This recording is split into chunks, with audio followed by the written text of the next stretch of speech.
السلام عليكم، يا رب تكونوا كلكم بخير. إحساس جميل جدًا لمّا تكون بتعمل ساندوتش لانشون في البيت وأنت طول عمرك وأنت صغير كنت محروم منه لإن ماما كانت دايمًا بتكرهنا فيه، وعندها حق بصراحة. علشان كده قررت إني أجرب وصفات كتير أوي لللانشون لحد لمّا وصلت لأحلى طريقة تعملوه بيها في البيت. وبعكس وصفات تانية كتير جربتها، دي مش محتاجة لا البيض ولا جيلاتين، وهنسهل الدنيا خالص وهنعملها كمان في المج. أصحابي اللي بيشوفوني لأول مرة، أنا داليا النجار ودي قناتنا داليا's جار. هنعمل حاجات كتير حلوة قوي مع بعض، ما تنسوش تشتركوا. المقادير النهاردة لنص كيلو من الفراخ. تقدروا تستخدموا صدور بس أو وراك بس، ولكن أحلى حاجة إن احنا نمزج الاتنين مع بعض كده لأن ده بيديني أحسن قوام لللانش. بنزود الصدور شوية، يعني أنا استخدمت 300 جرام من الصدور و200 جرام من الأوراق. طبعا بنقطعها مكعبات صغيرة، وبالنسبة للأوراق بيبقى فيها زي أربطة كده، دي لازم نشيلها لأنها بتدي قوام مش حلو في اللانش. علشان النتيجة تطلع مظبوطة لازم أحافظ على الفراخ باردة طول الوقت، فأنا هحطها شوية في الفريزر لحد لما أجهز باقي المكونات. نحضر بقى تشكيلة البهارات. معلقة صغيرة من الملح، ممكن تزودوا لحد معلقة ونص صغيرة لو تحبوا. معلقة صغيرة من بودرة الثوم، نص معلقة صغيرة من بودرة البصل، نص معلقة صغيرة من الفلفل الأسود، لو هنستخدم فلفل أبيض يبقى معلقة صغيرة. وكمان هنزود معلقة صغيرة مليانة من البابريكا المدخنة ونقلبهم كويس كلهم مع بعض. لو مش عايزين طعم التدخين بنستخدم بابريكا عادية خالص. وكمان هنحتاج لتلت كوباية من نشا الذرة أو 35 جرام. وكمان هنزود عليهم معلقتين ونص كبار من اللبن البودرة، ده بيدي طراوة وطعم حلو لللانشون. لو مش موجود ممكن نستبدلهم بالنشا عادي. كمان معلقة صغيرة من البيكنج باودر. طبعا كل المصنعات الجاهزة بيبقى فيها محسنات للطعم.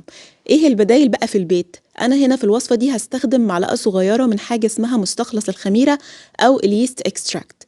البدايل عنه ايه؟ ان احنا نستخدم مع مكعب مرق الدجاج، او ان احنا نضيف معلقة كبيرة من الصويا صوص. بس في حالة ان احنا هنستخدم مكعب من مرقة الدجاج يبقى بنضيف معلقة واحدة صغيرة بس من الملح. وربع كوباية معيارية من الزيت النباتي، أنا استخدمت زيت زيتون وده طبعا علشان هو صحي أكتر. وآخر حاجة خالص معانا في المكونات كوباية إلا ربع أو 150 ملي من المرقة الباردة تكون متلجة.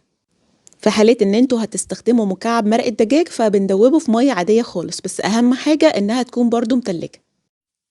مهم جدا إن احنا نمشي على الخطوات بالترتيب. باخد الأول مكعبات الفراخ الباردة اللي هي أنا حطيتها في الفريزر تقريبا نص ساعة، وبفرمها بالشكل ده كده. بضيف على الفراخ المفرومة تلت مقدار المرقة الباردة، وبشغل الفود بروسيسور وبطحنها تاني تقريبا دقيقة ولا حاجة. أنا عايزاها كده تنعم خالص. بعد ما الفراخ اتطحنت كويس هضيف عليها خليط البهارات والنشا وكمان البيكنج باودر. هزود عليهم كمان التلت التاني من مقدار المرقة الباردة، وكمان هنضيف معلقة صغيرة من اليست اكستراكت اللي هي مستخلص الخميرة، او زي ما قلت لكم ممكن نستبدلها بمعلقة كبيرة من الصويا صوص. او في حالة ان انتوا هتستخدموا مرقة الدجاج اللي هي المكعبات بنستغنى عنهم خالص. بطحن المكونات تاني كويس جدا تقريبا 30 ثانية لحد لما ينعموا. وبعد كده بضيف الزيت واللبن البودرة واخر مقدار المرقة اللي متبقي عندي.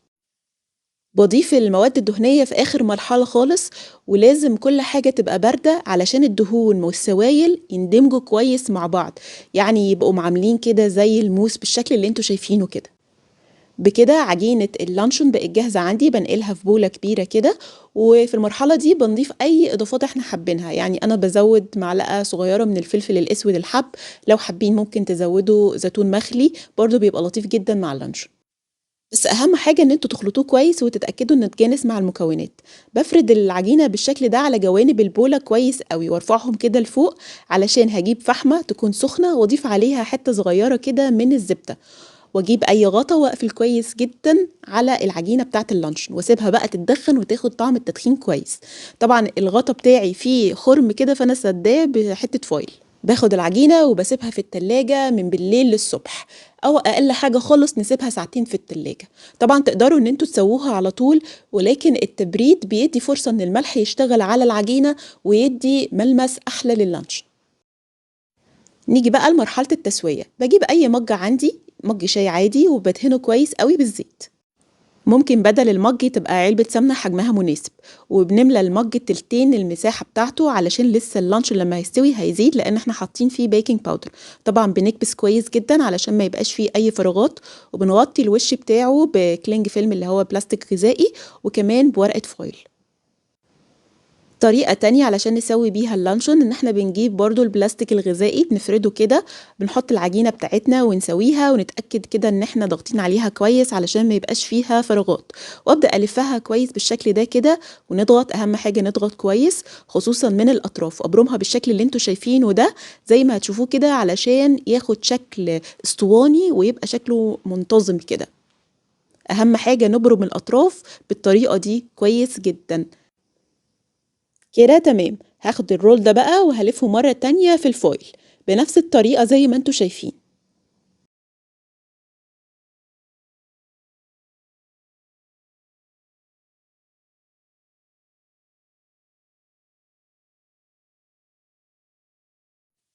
هنسوي اللانشون على حمام ميه، بجيب ميه سخنه بملى الحله تقريبا كده للربع، واي حاجه عندي ترفع اللانشون لفوق، انا هنا مستخدمه مصفى او اي طبق عندكم. لو هنستخدم المج في التسويه بنحطه مباشره من غير ما بنرفعه، واغطي الحله كويس، وبعدين برفعها على نار متوسطه، يقعد على النار تقريبا من نص ساعه ل45 دقيقه على حسب برضو حجم رول اللانشون. المهم ان احنا لما نيجي ندوس على الرول من بره يبقى قوام اللحمه جامد. ولو عندنا ترمومتر غذائي المفروض نحطه في النص، درجة الحرارة المفروض تكون من 75 ل 80 درجة مئوية. بعد ما بيبرد خالص بدخله التلاجة واسيبه لتاني يوم. ده اللانشون بتاعي بعد ما بات في التلاجة ليلة كاملة. التقطيع بيكون في منتهى السهولة والقوام ممتاز جدا. حاولوا بقى ان انتوا تقطعوه كده شرايح رفيعة علشان يبقى شبه اللي بنشتريه من بره. بحتفظ بيه في علبة من علب التلاجة محكمة الغلق طبعا، وبيقعد تقريبا اسبوع، ده اذا الولاد ما خلصوش عليه.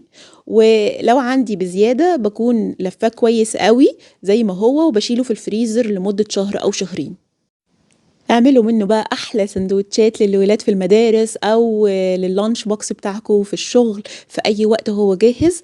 اتمنى ان هو يكون عجبكم. لو وصلتوا لاخر الفيديو بشكركم جدا، تابعوا كل الفيديوهات التانية. اشوفكم على خير، السلام عليكم.